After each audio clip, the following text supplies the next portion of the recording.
छोटे शेयर ऊंची छलांग और दर्शकों के काफ़ी सारे सवाल हमें मिल चुके हैं और जल्दी हमारे साथ हल्दर साहब जुड़ेंगे। लेकिन अंशुल जी, कुछ एक जो आप शुरुआत में बोल रहे थे कि आप कुछ स्क्रीन शेयर करना चाहते हो, कुछ एक चार्ट, आपके जो काउंटर्स, जो आपकी रिकमेंडेशंस हैं, वो कुछ जिनके भी टारगेट सेट हुए हैं उनका रिव्यू कर दीजिए। 3 पुराने हैं और एक नया वापस दूंगा, जो पहले भी मैंने आईपीओ बेस ब्रेकआउट अपन ने प्ले किया था।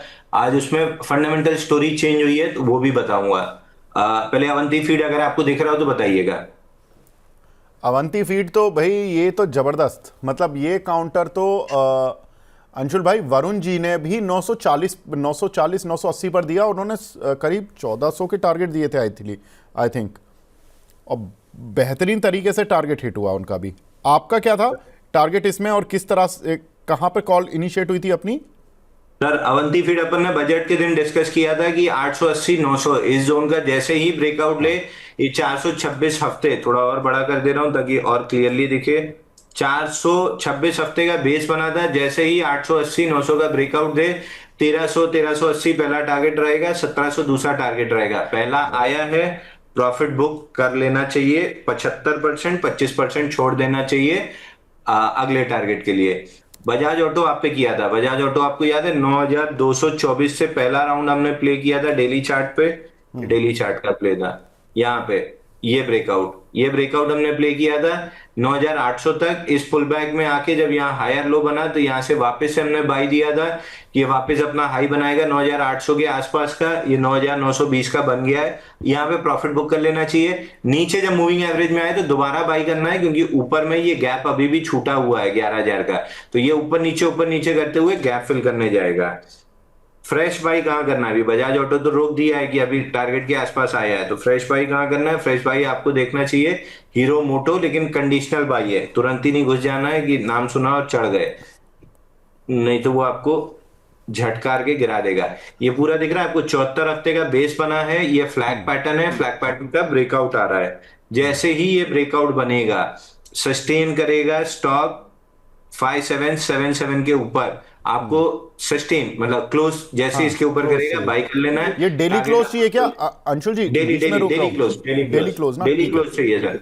ओके। 6040 का पहला, मतलब ये जो ग्रीन एरिया दिख रहा है ना, हाँ हाँ। इसका 6046 से लेके 6184, ये जोन आराम से आती हुई दिखेगी। ठीक, ये हो गया एक महिंद्रा लॉजिस्टिक, बड़ा बेस ब्रेकआउट और अच्छे रिजल्ट भी आए हैं और बड़ा बेस ब्रेकआउट भी आया है। महिंद्रा लॉजिस्टिक में अगर आप देखेंगे डेली चार्ट पे, ये पूरा बड़ा बेस, और इसमें एक चीज मेरे को जो अच्छी लगती है वो भी बता देता हूं आपको। ये पूरा बेस ब्रेकआउट आया है 140 दिन का 380 पे। मूविंग एवरेज कैचअप होने का वेट कर लीजिए, जैसे ही मूविंग एवरेज कैचअप होगा आपको बड़ी अपमूव मिलेगी। जो अच्छी चीज इसमें हुई है वो ये है कि यहाँ पे नीचे 306 के नीचे पूरा, ये देख रहे हैं, पूरा शेकआउट किया वीक लॉन्ग्स को यहाँ पे, और उसके बाद ये पूरा लॉन्ग्स को शेकआउट किया और ये गैप के साथ निकला है। देख रहे हैं नीचे ये अर्निंग्स था, अर्निंग्स के बाद गैप के साथ निकला है, तो रेजिस्टेंस सारे निकल गए हैं। बस यहाँ ऐसे मूविंग एवरेज कैचअप हो जाए, इसको बाई करना है। आप मान के चलो कि बहुत आराम से 432 और ये जो जोन है 470 की, ये जोन आपको आराम से आती हुई मिलेगी। एक स्टॉक बड़े में श्रीराम फाइनेंस में 26 दिन का बेस ब्रेकआउट, 2 दिन की टाइटनेस, आज ओपन लो के साथ चला है। इस स्टॉक को बाई करना है, 1075 का टारगेट, सॉरी 1075 चल रहा है, 1100 1150 ऑड लेवल्स के टारगेट आपको मिलेंगे। मैं टारगेट के बहुत फेवर में नहीं हूं, क्योंकि आप देखिए इसमें जहां भी आपने टारगेट, जैसे ये छोटा सा बेस ब्रेकआउट आया था यहाँ पे अगर आपने टारगेट लगाया होता तो ये पूरी बड़ी मूव मिस हो जाती। अब कहीं भी यहां तक टारगेट लगाते मिस हो जाती। सेकंड ये बेस ब्रेकआउट आया था, ये बड़ी मूव मिली, तो फिर बेस ब्रेकआउट है। मैं बहुत टारगेट के मूड में नहीं हूं, लेकिन हाँ लॉन्ग होना चाहिए आपके पास। स्टॉप लॉस आप कॉस्ट पे लगा सकते हैं 1025। एक स्टॉक आपको याद है sir, Shreeji shipping, IPO base अपन ने प्ले किया था, 50% का मूव दिया था 39 डेज का। वापस 23 दिन का कपनाडल पैटर्न का ब्रेकआउट कल बना है, प्लस इसको एक वो मिला है, एक्सक्लूसिव ऑर्डर मिला है लॉजिस्टिक कंपनी से, जहां 3 मिलियन टन का एनुअल कॉन्ट्रैक्ट इनको एक्सक्लूसिवली मिला है। तो ये हमारी फंडामेंटल टीम ट्रैक भी करती है कल उन्होंने बताया है कि बढ़िया ऑर्डर मिला है, एक्सक्लूसिव ऑर्डर मिला है जो इनके पास रहेगा। तो श्रीजी शिपिंग यहाँ से वापस से बाई करना है, 371 का स्टॉप लॉस रहेगा, 400 पे बाई करना है, 440 पे हम रिव्यू करेंगे, उसको आप टारगेट की तरह ले सकते हो, बट रिव्यू हम करेंगे 440 पे, क्योंकि फंडामेंटल के हिसाब से 500 510 का टारगेट मिलना चाहिए। और इसके साथ जोड़ दूं, पोर्ट का काम है, मतलब लॉजिस्टिक का काम है, शिपिंग का काम है। शिप उतरेगी कहाँ? उतरेगी आपके पोर्ट पे। तो पोर्ट का आपको पता ही है कौन सा शेयर मेरे को सबसे ज्यादा पसंद है, बस उसको इसको साथ में लेके चलिए जोड़ी बना के। अंशुल जी ने बेहतरीन काफ़ी सारे शेयर्स बता दिए हैं और कुछ के टारगेट हिट हुए हैं। अवंती फीड्स, एपेक्स फ्रोजन और हीरो मोटोकॉर्प जैसों पर व्यू दिया। जो अवंती फीड्स है ये एक रह जबरदस्त गया कॉल सर, रही। एक रह गया बैंकिंग में, एक्सिस बैंक भी चलने वाला है। मतलब बैंक निफ्टी 60 797 के ऊपर गया, पहला रेजिस्टेंस टेस्ट ऑलमोस्ट हुआ, फिर नीचे आया।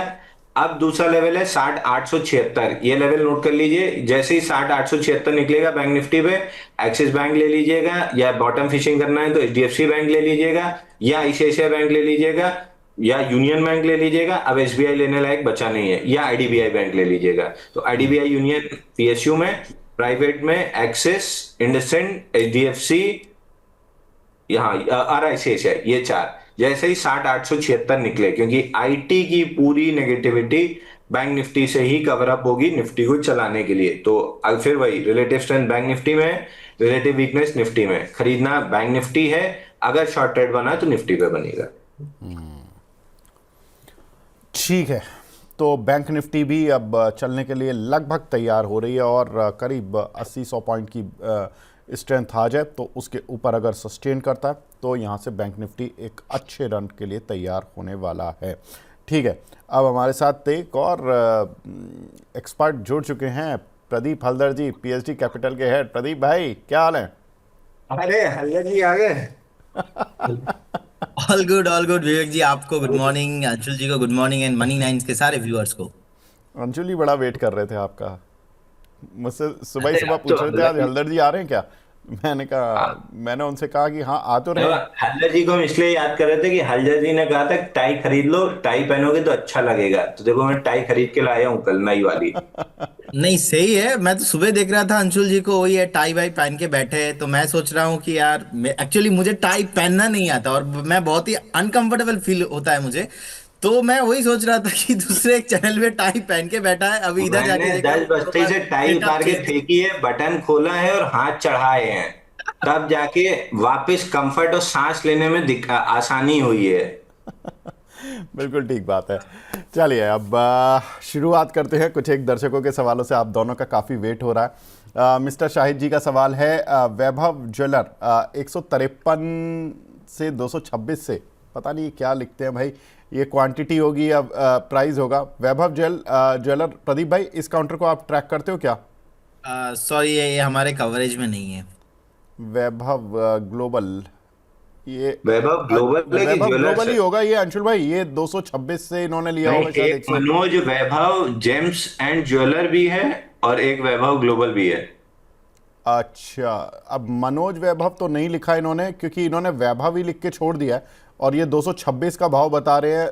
हाँ मनोज वैभव है, बिल्कुल है जी, मनोज वैभव ही है, 178 का।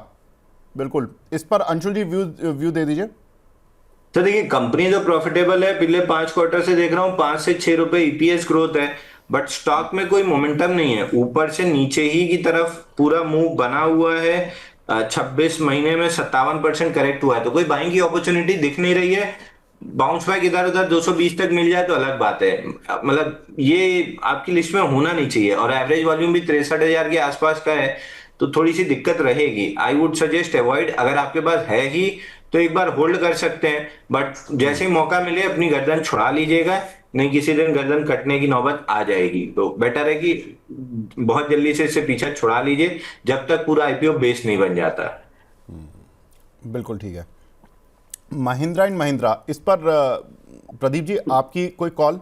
3800 की, एक हमारे दर्शक हैं राशिद रजा जी, इन्होंने एक 3800 रुपये की कॉल ली हुई, 3800 की स्ट्राइक की। देखिए आज तो अभी नीचे है और 3800 का अगर उन्होंने कॉल लिया है, सो लेट मी चेक कि कितना चल रहा है 3800 का महिंद्रा एंड महिंद्रा का कॉल ऑप्शंस। सो अब देखिए, अगर हम कैश में भी प्राइस देखेंगे 3600 अभी 31 के आसपास चल रहा है। एक नीचे करेक्शन मुझे लग रहा है कि बाकी है, 3450 3400 तक एक बार आ सकता है। और अभी 3800 का कॉल ऑप्शन भी 25 रुपये 25 चल चल रहा रहा है। है। हाँ, 25 रुपये। ₹25 के आसपास का प्राइस है, तो मुझे लगता नहीं कि आपको ज्यादा वेट करना चाहिए। आपको मैक्सिमम एक स्टॉप लॉस, जो अगर हम सपोर्ट ढूंढेंगे भी तो ऑलमोस्ट एक बार आपको मैक्सिमम ₹15 के आसपास एक मैक्सिमम आप वेट कीजिए। आपको स्टॉप लॉस मेंटेन कीजिए। बाकी एग्जिट करेंगे तो ही अच्छा रहेगा, क्योंकि इमीडिएट लेवल पे जब तक 3800 के ऊपर सस्टेन नहीं होगा ना, ये कॉल ऑप्शन नहीं चलेगा।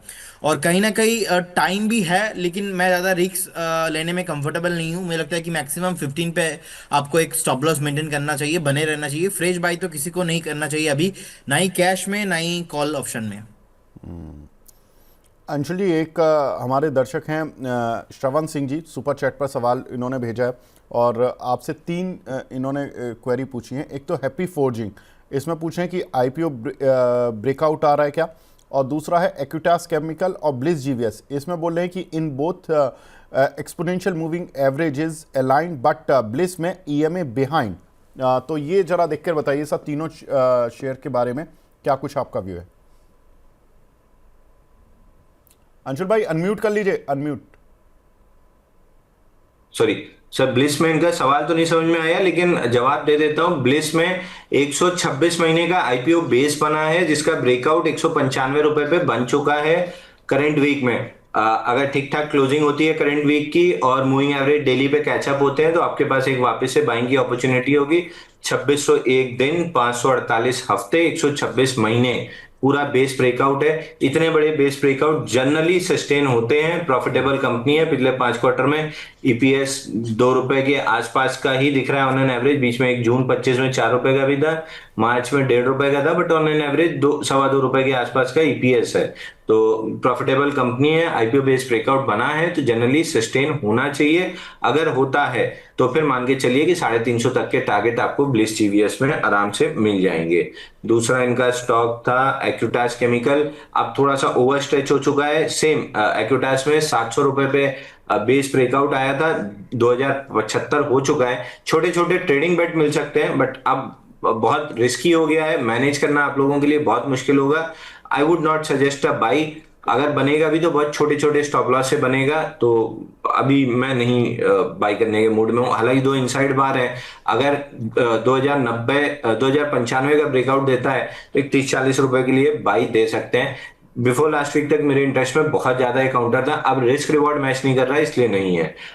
हैप्पी फोर्जिंग में आईपीओ बेस्ड ब्रेकआउट नहीं आया है, राइट साइड डेवलपमेंट होना बाकी है। ऑल टाइम हाई 1291.55, अभी का हाई 1280 आ चुका है। मतलब कब कंप्लीट हो चुका है, राइट साइड हैंडल डेवलप होने में शायद, क्योंकि ये मंथली चार्ट की डेवलपमेंट है, अगर 4-5 कैंडल भी लगाया तो 4-5 महीना लगा देगा, तो अभी तो अवॉइड करना चाहिए। पैटर्न अंडर डेवलपमेंट है, वेट करना चाहिए। अगर डेवलप ठीक ठाक होता है तो फिर देखेंगे। ठीक है। एक हमें दर्शक का आंसर मिला है कि वरुण सर ने जो प्री कॉल पर कॉल दी थी वो सुपर थी। बिल्कुल जी, बहुत बढ़िया कॉल देखे गए वरुण जी। एक दो कॉल तो उनकी बड़ी ज़बरदस्त चली। अवंती फीड्स प्री कॉल जैसी कॉल बहुत शानदार। डिविस लैब, एक हमारे दर्शक हैं मंगेश शिखर जी। इनका सवाल है, प्रदीप भाई डिविस लैब इस काउंटर को तो आप काफ़ी क्लोजली देखते हो, इस पर आपकी राय? प्रदीप भाई अब आप अनम्यूट कर लीजिए। Okay sorry. देखिए, अगर हम प्राइस देखेंगे 6220 के आसपास का प्राइस चल रहा है। नीचे में एक सपोर्ट है ऑलमोस्ट 6000 के अराउंड। सो मुझे लगता है कि अभी अगर किसी के पास पोजीशन है तो बने रहना चाहिए फॉर एटलीस्ट 6 to 9 मंथ्स के होराइजन के हिसाब से। ओवरऑल फिर से आपको एक पुल बैक आते हुए दिखाई देंगे 6800 के आसपास, लेकिन अभी फ्रेश बाई करने का सलाह नहीं रहेगा। अगर कभी भी 6050 एंड 6100 के आसपास आता है तो स्टैगर मैनर पे बाई करने का सलाह रहेगा। वो क्या है ना सर, अंशुल सर के साथ बहुत दिन रहा हूँ तो उनका भी म्यूट हो जा रहा है, मेरा भी म्यूट हो जा रहा है। अरे हम लोग तो शादीशुदा हैं, बोलती बंद रहती है, इनकी क्यों बोलती बंद हो जाती है? ये मुंबई होकर आए ना और आपके साथ रहे हैं कुछ दिन, तो शायद हो सकता है कुछ असर आ गया हो। नहीं, हमारे साथ तो सर शाम ही रहे हैं, रात पता नहीं कहाँ रहे हैं। रात को तो सोए हैं, सुबह उठ के काम किया। अंशुल जी ऐसा मत कीजिए। उनकी सफाई आप मत दीजिए। हाँ। नहीं नहीं सर, देखिए, अगर रात को हम सोएंगे नहीं तो हम काम कैसे करेंगे सुबह सुबह उठ के? अब इधर तो 7 बजे से शाम को 4 बजे तक पूरा ब्लॉक ही रहता है ना।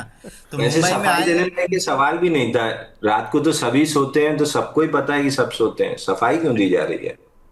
तो सर आप क्यों पूछ रहे हो तो फिर?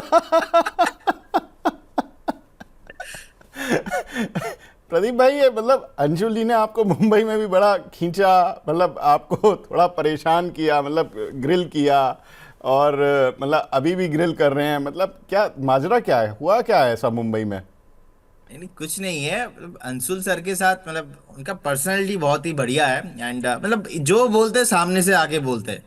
मतलब मेरा भी नेचर यही है बेसिकली। मैं जो बोलता हूँ सामने ही बोलता हूँ, मतलब पीछे हमारा कुछ बातचीत होता नहीं है। तो ये वो एक बात है अच्छा सा सर, बॉन्ड। ये मैं मानू है। इतना ग्रिल किया, अकेले में भी किया, आपके सामने भी किया, ऑन स्क्रीन भी किया। लेकिन एक चीज बहुत अच्छी है, प्रदीप मजाक को मजाक की ही तरह लेता है, हाँ। बुरा नहीं मानता है। नहीं, मेरा सेंस ऑफ ह्यूमर इतना ज्यादा है, कई लोगों को बुरा भी लग जाता है। तो मतलब मजाक करते समय कई बार मैं लिमिट पार कर जाता हूँ। हालांकि ये बाजू वाला कई बार टोकता भी है। इसका तो ऐसा नाम मैंने रख दिया था कई बार कि कई बार तो मतलब छोटा होके भी मेरे को डांटा था। बट ये है कि प्रदीप में ये चीज है कि मजाक को मजाक की तरह लेता है, ये आदत बहुत अच्छी है। हाँ, ये चीज़ तो है कि प्रदीप भाई के साथ, अच्छा, प्रदीप भाई के साथ मिलके ना, मतलब आप आधा घंटे अगर बैठे हो तो 25 मिनट आप स्माइल कर रहे होगे या हंस रहे होगे। ये बात तो मैंने भी फील की है। एक एनर्जी है जो कि इस पॉजिटिव एनर्जी है, हंसते बोलते। और अंशुल भाई के साथ ऐसा है कि या तो आप मतलब वॉलेटाइल रहोगे, कभी आप बहुत तेज हंसोगे, कभी अंशुल भाई के साथ अंशुल भाई ऐसा मुद्दा छेड़ देंगे जो आपके माथे पे ऐसी टेंशन भी ले आएगा, फिर आप फिर ईज भी कर देंगे। तो ये इनका थोड़ा वॉलेटाइल है, इनका टेक्निकल चार्ट चलता है इनकी नेचर में भी। लेकिन प्रदीप भाई का ब्रेकआउट चलता रहता है, वो हंसते रहते हैं, उनको खींचते रहो, परेशान करते रहो, थोड़ा सा हंसते शादी नहीं रहेंगे। हुई ना, इसलिए हंसते रहते हैं। हाँ, ये रीज़न तो है, ये रीज़न मैं मान सकता हूँ। प्रदीप भाई, अब तो मतलब फिर तो ये रीज़न आपके लिए अब वैलिड हो गया कि मतलब चलिए ठीक है कि बैचलर होने का फ़ायदा एक ये है कि मैं हंस सकता हूँ। हाँ सर, और खुश हो जिंदगी में कुछ। प्रेरणा भी किससे लेके आए हैं? शादी नहीं करने वाली प्रेरणा भी किससे लेके आए हैं? नहीं सर, ठीक है, रहने देते हैं। चलिए, वो मैं नहीं पूछूंगा, वो फिर आउट ऑफ सिलेबस हो जाएगा मामला। चलिए आगे बढ़ते हैं। मनीष शाह साहब का सवाल है, अंशुल जी, जायसवाल नेको और यूनिटेक 11 का लिया हुआ है, और जायसवाल नेको इन्होंने शायद की, जायसवाल नेको पर फ्रेश एंट्री लेवल पूछ रहे हैं। तो जायसवाल नेको के पहले क्या था, यूनिटेक? जायसवाल नेको पर फ्रेश एंट्री लेवल पूछ रहे हैं, और यूनिटेक 11 रुपए का लिया हुआ है।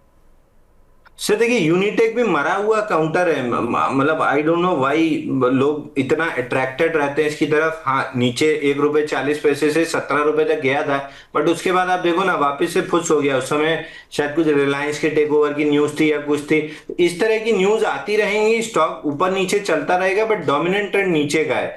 तो 11 में आपने लिया भी है तो कोई पुल बैक 9 रुपए तक मिले तो एग्जिट करने की कोशिश करनी चाहिए। 9 रुपए आना भी 50% मूव होता है। तो पता नहीं आएगा कि नहीं आएगा, बट अभी बाउंस बैक दिख रहा है तो शायद बाउंस बैक में आ जाएगा। बाकी निकल के इन टाइप के मरे काउंटर्स से दूर हो जाइए। कहीं कुछ अच्छा होने दीजिए, रिवर्सल या कोई टर्न अराउंड स्टोरी बने तो महंगा खरीद लीजिएगा, महंगा बिक जाएगा। ऐसे में तो सस्ता खरीदते और सस्ता ही बिकेगा, तो अवॉइड की लिस्ट में रहेगा। जैसा निको मंथली चार्ट पे सेकंड मंथ ऑफ कंसोलिडेशन है। अब ये मंथली चार्ट 214 महीने का बेस ब्रेकआउट था, तो हो सकता है 2-3 महीने और समय काटे। तो I would wait for the pattern to complete. Exact level pattern complete होने के बाद निकलेगा। तो पैटर्न अभी अंडर डेवलपमेंट है, पॉजिटिव डेवलपमेंट है। 64 जब तक नहीं टूट रहा है, जो पुराना पैटर्न था 214 हफ्ते का, एज इट इज इंटैक्ट है, उसमें कोई दिक्कत नहीं है। पॉज इन द ट्रेंड है, वापस से अपमूव रिज्यूम होगा। बस 64 रुपए ना तोड़े, वो तोड़े तो फिर सब दिक्कत स्टार्ट हो जाएगी। एलिस जी का सवाल है, हमारी प्राइम मेंबर भी हैं, हिम्मत सिंह का सीडे 118 रुपये का लिया हुआ है। प्रदीप भाई, इसमें स्टॉप लॉस और लॉन्ग टर्म बेसिस पर क्या टारगेट्स रहेंगे? सर कौन सा स्टॉक बताया आपने? हिम्मत सिंह का सीडे। सॉरी, पर्टिकुलर स्टॉक सर हमारे कवरेज में नहीं है।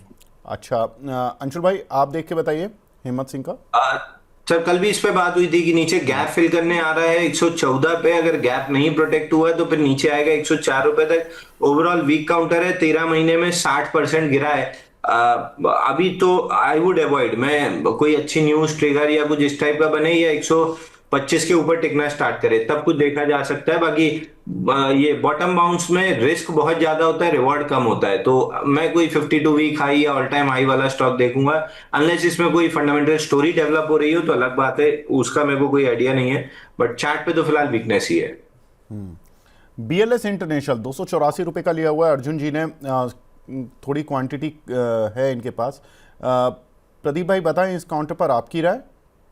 ये जब तक 290 को ब्रेक करके ऊपर सस्टेन नहीं हो जाता ना, तब तक यहाँ पे कुछ भी मूव वो सस्टेन नहीं होगा। 290 के ऊपर क्लोजिंग होना बहुत इंपॉर्टेंट है। सो अकॉर्डिंग दैट रिसेंटली जो लो था एटलीस्ट 262 के आसपास का आप एक स्टॉप लॉस मेंटेन कीजिए, बने रहिए। अभी फ्रेश बाय करने का सलाह नहीं होगा। 290 ब्रेक करने के बाद अगर 300 इसके ऊपर सस्टेन करता है देन यहाँ पे मोमेंटम देखने को मिलेगा। इससे पहले भी हमने देखा 340 लगभग 2 से 3 बार ट्राई किया था क्रॉस करने का, 340 ब्रेक हो नहीं पाया। 284 में सपोर्ट था, 284 ब्रेक होने के बाद नीचे भी आया। सब एक रेंज के आसपास ट्रेड हो रहा है। अगर हम वीकली चार्ट में भी देखेंगे एक डाउन ट्रेंड ही चल रहा है। तो 290 एंड अबव क्लोजिंग होना बहुत इंपॉर्टेंट है। अंटिल दैट एक बार वेट करने का सलाह रहेगा। ठीक है, एपेक्स फ्रोजन पर सवाल आ गया। फैन ऑफ मनी 9 स्ट्राइकर जी हैं, बोल रहे हैं कि सर इसमें बता दीजिए शॉर्ट टर्म व्यू क्या रहेगा। अंशुल भाई अभी आप एपेक्स फ्रोजन पर बात भी कर रहे थे, इसमें शॉर्ट टर्म व्यू क्या रहेगा आप? सर एपेक्स फ्रोजन जहां तक मेरे को याद है शायद मनी 9 पे नहीं डिस्कशन हुआ है, और बहुत ज्यादा जगह मैंने डिस्कस भी नहीं किया था क्योंकि मेरे को अवंती फीड ज्यादा पसंद था। बट नॉनदलेस एपेक्स फ्रोजन में बड़ा बेस ब्रेकआउट आया है 4-5 साल का 335 रुपए पे। अब तो 100 रुपए बढ़ गया है, तो थोड़ा सा वीकली मूविंग एवरेज के पुल बैक का 4-6-8 हफ्ता वेट करना चाहिए। अगर ये पुल बैक अच्छे लोअर वॉल्यूम पे होता है और 350 के नीचे नहीं जाता है, हल्का चला भी जाए 19-20, लेकिन वॉल्यूम बस नहीं होना चाहिए पुल बैक में। अगर लो वॉल्यूम पुल बैक लेता है तो मेरा इंटरेस्ट जरूर आएगा। फिलहाल के लिए तो एक अपमूव कंप्लीट हुई है तो चाहे तो प्रॉफिट बुक कर लें। बहुत लॉन्ग टर्म अगर 1-8 साल का सोच रहे हैं तो आराम से पुल बैक को झेलें, लो वॉल्यूम पुल बैक को, और फिर जब अपमूव रिज्यूम होगा तो आपको आराम से 630 तक का टारगेट मिलेगा। बट इस पूरे प्रोसेस में 1.5 साल का समय लग सकता है। अगले 8 हफ्ते तो आपको शायद पुल बैक में ही निकल जाए। ठीक है, एक हमारे दर्शक हैं फ्लिक के नाम से उनकी आईडी बनी हुई है, 2000 यूनियन बैंक के शेयर लिए हुए हैं प्रदीप भाई। इन्होंने 170 रुपये के काफ़ी समय से लिए हुए हैं और ये पूछ रहे हैं शुड आई कंटिन्यू होल्डिंग और sell and buy HDFC bank पर और यूनियन बैंक पर, आपकी राय? देखिए यूनियन बैंक मुझे अभी भी अच्छा लग रहा है। कहीं ना कहीं थोड़ा बहुत रेजिस्टेंस के आसपास आया है, 195 के रेंज के आसपास का एक रेजिस्टेंस है। लेकिन अगर आपका व्यू थोड़ा मीडियम टर्म है तो आप बने रहिए। मुझे लगता है कि स्ट्रिक्टली स्टॉप लॉस आपको रिसेंट जो डीप था ऑलमोस्ट 167 165 के रेंज पे आप मेंटेन कीजिए अगर आपका शॉर्ट टर्म व्यू है। तो थोड़ा लॉन्ग टर्म व्यू आप लेना चाहेंगे तो 146 के आसपास का स्टॉप लॉस होना चाहिए, बने रहिए। एचडीएफसी बैंक बहुत ही प्रोमिनेंट बैंक है। रिसेंटली हमने 990 1000 के आसपास का एक सेलिंग प्रेशर देखा। अभी रिसेंटली जो अभी नीचे आया था 890 के अराउंड 900 वहाँ से बाइंग भी देखा है। तो अभी 924 के आसपास का प्राइस चल रहा है। स्टैगर मैनर पे बाई करने का सलाह रहेगा। और बैंक निफ्टी का जो मैं देख पा रहा हूँ कहीं ना कहीं मुझे लगता है कि एक बार हो सकता है कि नीचे आ जाए। नीचे आने के बाद बैंक निफ्टी में, मैं निफ्टी से भी ज़्यादा बैंक निफ्टी में थोड़ा बुलिश ज़्यादा हूँ। सो मुझे लगता है कि एचडीएफसी बैंक क्योंकि एक प्रोमिनेंट बैंक है, मार्केट लीडर है, तो एचडीएफसी बैंक पे भी आपको न्यू मूव आते हुए दिखाई देंगे। सो एसबीआई तो अभी चल गया है बहुत, लेकिन एचडीएफसी बैंक अभी चला नहीं है, अच्छा फेयर वैल्यूएशन में है, आपको बाई करना चाहिए। ठीक है, एक सवाल मिला है, हमारे प्राइम मेंबर हैं आशु जी, इनका सवाल है sir buying climax target complete हो गए हैं क्या? 2-3 इन्होंने काफ़ी सारे स्टॉक्स लिखे, मैं 2-3 पूछ पाऊंगा। सिंजिन, सोनाटा सॉफ्टवेयर और हैप्पीएस्ट माइंड। सिंजिन, सोनाटा और happiest mind. Software, happy mind. तो देखिए पहली चीज हैप्पीएस्ट माइंड का एक, हाँ ऑलमोस्ट टारगेट कंप्लीट है, मतलब टारगेट तो कंप्लीट है। 382 का हमने डिस्कशन किया था 1257 से 382 हमने डिस्कस किया था, 380 आ गया, तो इसका टारगेट कंप्लीट है। दूसरी चीज, सोनाटा सॉफ्टवेयर का अभी नहीं हुआ है, सोनाटा सॉफ्टवेयर का 214 रुपए है, अभी भी 100 रुपए करीब बाकी है। सिंजीन का पहला टारगेट 506 कंप्लीट हुआ है, दूसरा 365 है, और तीसरा 211 है। तो अभी बहुत दूर है, सिंजीन के तो अभी दूर है, सोनाटा भी नहीं हुआ है, सिंजीन के भी दूर है। सिंजीन का 506 हुआ है, 365 और 211, ये दो टारगेट बचे हैं। बट फिर मेरा वही सवाल है कि बाइंग क्लाइमेक्स के टारगेट कंप्लीट होने से आपका मतलब क्या है? आपका मतलब ये है कि मैं बाई कर लूं कि टारगेट कंप्लीट हो गए, तो बाइंग क्लाइमेक्स कंप्लीट होने के बाद भी स्टॉक डाउन मूव कंटिन्यू कर सकते हैं या साइडवेज कंटिन्यू रोल सकते हैं। वी शेप रिकवरी नहीं आती है, वी शेप रिकवरी आने में भी कोई टर्न अराउंड स्टोरी या कुछ अलग चीज लगती है, तो नहीं बनता है। मतलब अगर आपका सवाल का मंतव्य ये है कि बाइंग क्लाइमेक्स के टारगेट कंप्लीट हो गए तो मैं बाई कर लूं, तो जवाब ना है। ठीक है। अली जेबा जी का सवाल है, ट्रांसरेल लाइटिंग 740 रुपए का लिया हुआ है, इस पर प्रदीप भाई आपकी राय? देखिए अभी 543 के आसपास चल रहा है, आपको 700 के ऊपर आपका बाइंग है। अगर हम 200 मूविंग एवरेज भी देखेंगे एटलीस्ट 600 के आसपास ही है, तो 600 के ऊपर एटलीस्ट क्लोजिंग होना बहुत इंपॉर्टेंट है। रिसेंटली नीचे आया था 470 480 से अच्छा खासा पुल बैक देखने को मिला है। सो एक बार आप बने रहिए, मुझे लगता है कि एक बार अगर 600 ब्रेक होता है तब जाके यहाँ पे कुछ भी बड़ा मोमेंटम पॉसिबल है, लेकिन अंटिल दैट आपको अवॉइड करना चाहिए। नैन्सी जी हैं, ये पूछ रही हैं कि पहले तो गुड मॉर्निंग नैन्सी जी, इनका ये बोल रही हैं कि if I book loss of 25% in premier explosive then कौन सा मोमेंटम स्टॉक पकड़ें? इसमें मैं एनालिस्ट को कोई ब्लेम नहीं करूंगी क्योंकि मैं शॉर्ट टर्म के लिए ट्रेड कर रही हूँ। इनमें उन्होंने 2-3 सवाल पूछे हैं, एबीडीएल, बेलराइज या यूनियन बैंक, अगर कोई भी आप सजेस्ट करना चाहें अंशुल जी।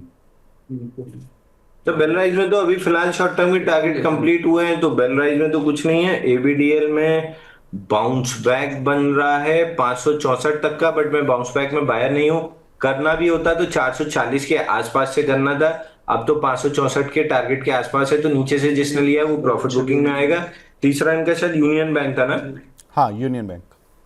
Union bank short term trading के लिए अगर आपको करना है तो फिर छोटा सा स्टॉप लॉस 173 का लगा लीजिए, 190 तक का टारगेट मिल जाएगा।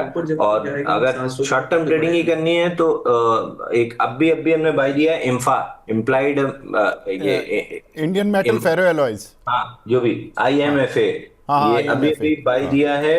कितने में दिया है भाई, पढ़ के बता दे। 1466 भाई। चौ कौन है? 1466 में बाय दिया है, 1400 का स्टॉप लॉस है, 1568 का टारगेट है, 7,500 करोड़ का मार्केट कैप है, निफ्टी 750 का स्टॉक है, इंडेक्स वाला स्टॉक है, तो इसमें शॉर्ट टर्म ट्रेडिंग की जा सकती है। 1466 पर दिया है, अभी 1400 इनफैक्ट 61 ही चल रहा है, तो जहां पर बाय दिया वहां से नीचे ही है और यहां पर खरीदने की राय है। और टारगेट आपने दिया 1500 कितने रुपए का? 68। 68, लगभग 100 रुपए ऊपर का, तो 1568 का टारगेट हो गया और स्टॉप लॉस हो गया 1400 रुपए का, राइट? जी सर। ठीक है, एक फटाफट से इसमें बाय रिकमेंडेशन बना दीजिए। 1568 का टारगेट और 1400 का स्टॉप लॉस बाय IMFA। तो यहाँ पर एक रिकमेंडेशन है। ये उड़ीसा बेस्ड कंपनी है और इनके मैं बताऊं अंशुल भाई, ये मैंने ना काउंटर सन 2018-19 के आसपास की बात है। इनके जो प्रमोटर हैं वो उड़ीसा में एक अच्छे कद्दावर नेता हैं और जो उस समय पर ये बहुत लाइमलाइट में आ रहे थे, बीजेपी की तरफ से शायद प्रवक्ता वगैरह भी बने थे। ये उस समय शेयर 153 या 160 रुपए की रेंज में चल रहा था और आज देखो ये 8 साल में ये कहाँ पहुँच गया, 10 गुना पहुँच गया ये काउंटर। एक बार अंशुल भाई चार्ट देख रहे हो आप इसका, 8-10 साल पुराना? हाँ पूरा पूरा चार्ट है सर। 8 साल पहले करीब देख रहे हो, 2018 में। आपको नोटिस करना है तो नोटिस आपको करना चाहिए, EPS एकदम से डबल डिजिट EPS ग्रोथ में चला गया काउंटर पिछले 3 क्वार्टर से। उसके पहले वाले क्वार्टर में 8 का था, फिर 3 क्वार्टर में 17-18 और करंट क्वार्टर में दिसंबर 24 रुपए का EPS है। मेरे ख्याल से हाईएस्ट एवर EPS होगा और मार्जिन भी कहाँ 18, 10, 17 थी, वो बढ़ के 22 हो गई है। तो मतलब ऑल फंडामेंटल फ्रंट पे तो फायर ही कर रहा है। बिल्कुल ठीक बात है। इसकी बुक वैल्यू और IPO बेस ब्रेकआउट भी 465 रुपये है। 288 रुपए पे बना था। बुक वैल्यू 465 रुपये है, 21 के पी मल्टीपल पर चल रहा है। और जैसा अंशुल जी बता रहे हैं, प्रॉफिट में ज़बरदस्त ग्रोथ देखने के लिए मिली है। जितनी भी मेटल कंपनीज़ हैं, खैर उनके रिजल्ट्स बहुत ही शानदार देखने के लिए मिले इस क्वार्टर में। और सेल्स में 643 करोड़ के मुकाबले 703 करोड़, तो ऑलमोस्ट 10% सेल्स में जंप देखने के लिए मिला। और जो प्रॉफिट में जंप देखने के लिए मिला है वो 93 करोड़ से 131 करोड़, तो एक बेहतरीन जंप इसके प्रॉफिटेबिलिटी में भी देखने के लिए मिला है। Y O Y Q on Q में भी 98 करोड़ से बढ़कर प्रॉफिट 131 करोड़ हुआ है, तो ऑलमोस्ट 32-33% का jump Q on Q profit में देखने के लिए मिला है। 25 रुपये की इस क्वार्टर की ईपीएस आई है ऑलमोस्ट, तो बिल्कुल ठीक है। अंशुल जी ने वैल्यूएशन भी देख ली है, फंडामेंटल भी अब अंशुल जी हमारे चेक करने लगे हैं। प्रदीप भाई, आजकल आप बड़े खामोश हो, कोई कॉल वॉल नहीं आ रही? नहीं, वोल्टास मुझे अच्छा लग रहा है, एंड कहीं ना कहीं देखेंगे वोल्टास बहुत टाइम बाद एक रेंज के ऊपर सस्टेन अभी हो रहा है। और क्योंकि अभी सीजन आना ही है, तो 1513 के आसपास का प्राइस चल रहा है। मुझे लगता है कि बाई करना चाहिए करेंट जोन से। एंड आप यहाँ पे स्ट्रिक्टली स्टॉप लॉस मेंटेन कीजिए 1415 में, 1415 के आसपास का स्टॉप लॉस मेंटेन कीजिए। और टारगेट रहेगा आपका 1750, उसके बाद 1830। 1750 एंड 1830 दोनों टारगेट के लिए आप एक बार करेंट जोन से बाई करके जाइए। 2 महीने का मैक्सिमम व्यू है, टारगेट आना चाहिए। ठीक है, तो वोल्टास यहाँ पर बाय करके चलना है। और एक करीब 200 से 300 रुपये तक के टारगेट्स प्रदीप भाई ने दे दिए हैं।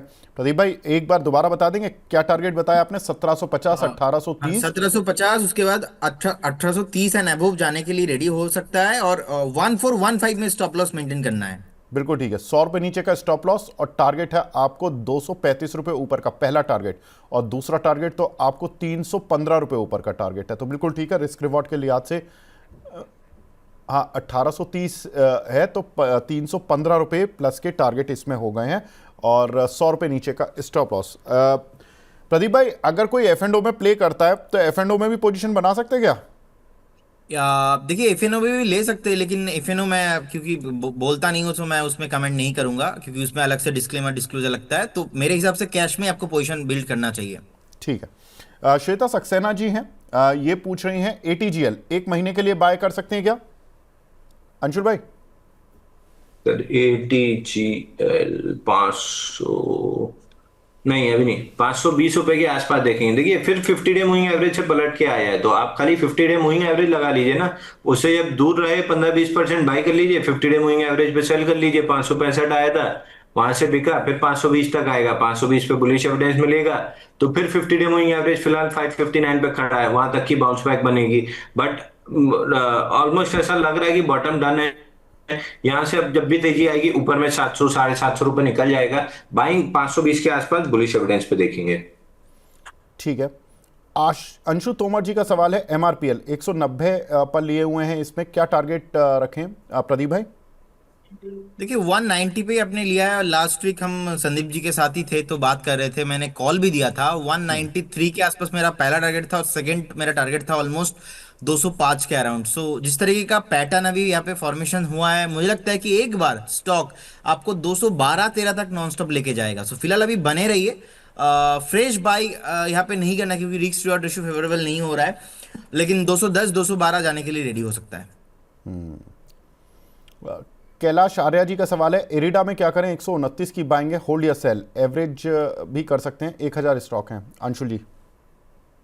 इरेडा तो मैं बार बार बता रहा हूँ सर कि आप 140 से 10-20 रुपए ऊपर नीचे पकड़ लीजिए। आपको 1 साल बाद भी इसी जोन में आसपास ही मिलेगा। इसलिए जब ये बाउंस बैक लेके 140 142 तक गया था, तब भी कहा था 140-42 पे निकल जाइए।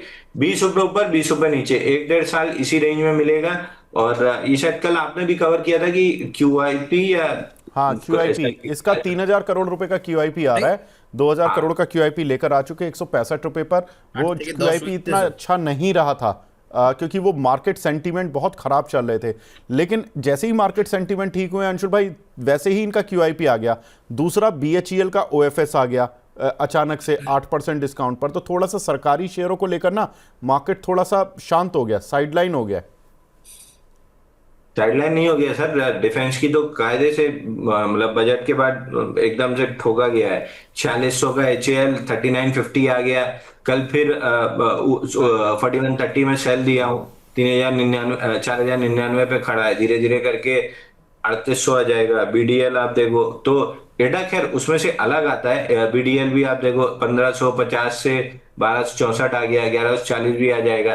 तो एडा उसमें अलग आता है। एडा बॉटम ऑलमोस्ट डन है, लेकिन अपसाइड आपको टाइम लगेगा। जो उनका सवाल था बाइंग क्लाइमेक्स हो गया, स्टॉक खरीद लेंगे, जो उनका मतलब पूछने का पीछे का मकसद था। तो डाउनसाइड कंप्लीट होने के बाद भी बेस तैयार होना बहुत जरूरी। नींव नहीं बनेगी तो बिल्डिंग ऐसे खड़ी होगी। आप माचिस की तिली पे नींव बनाओगे तो बिल्डिंग कितनी देर टिकेगी? तो नींव बनने में समय लगता है। मजबूत नींव बनेगी तो बड़ा अपमूव बनेगा। बिल्कुल ठीक है। तो यहाँ पर इरिडा पर राय मिली है। समीर चंदा जी हमारे नए मेंबर भी बने हैं, वेलकम समीर जी। एक सवाल मिला है मुकेश जी का, पहले तो बोल रहे हैं जय हिंद सर। और इनका सवाल है वीएसटी इंडस्ट्रीज पर सर 250 के भाव से 1000 शेयर लिए हुए, प्रदीप भाई क्या करें?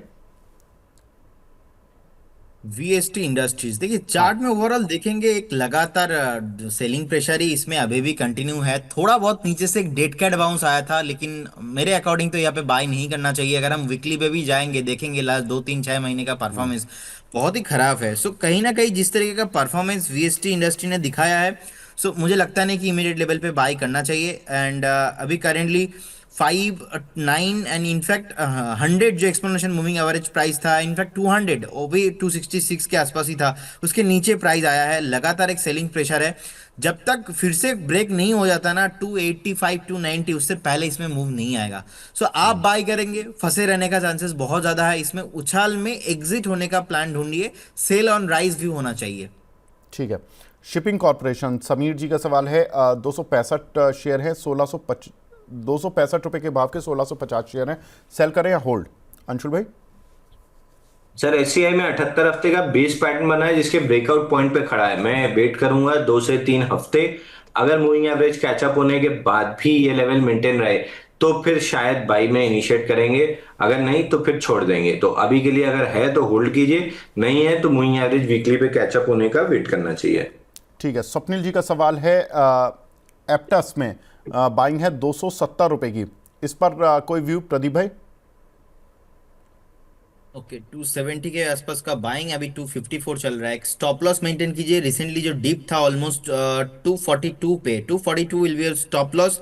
लेकिन यहाँ पे भी सेम वही है, लगातार एक selling pressure and down trend पे ही है। तो बाय किसी को नहीं करना, जिनके पास होल्डिंग ऑलरेडी है आप स्टॉप लॉस लगा के बैठ जाइए, उछाल में बेचना है।